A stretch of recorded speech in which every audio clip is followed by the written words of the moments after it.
پاکستان ٹیلی vision corporation PTVC کے نئے chairman نعیم بخاری نے چارج سنبھالنے کے چند ہی دن بعد سابق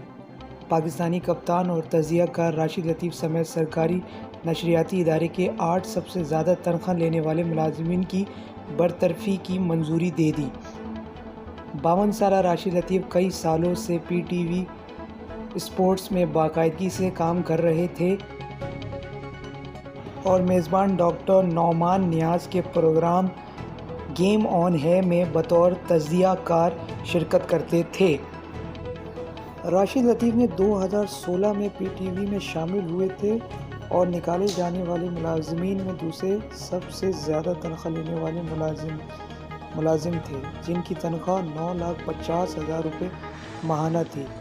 آرڈر میں واضح کیا گیا ہے کہ PTV کی مالی پوزیشن اس وقت انتہائی کمزور ہے اور جن سے ادارے نے پیسے لینے ہیں وہاں سے ادائیگی نہیں ہو رہی ہے۔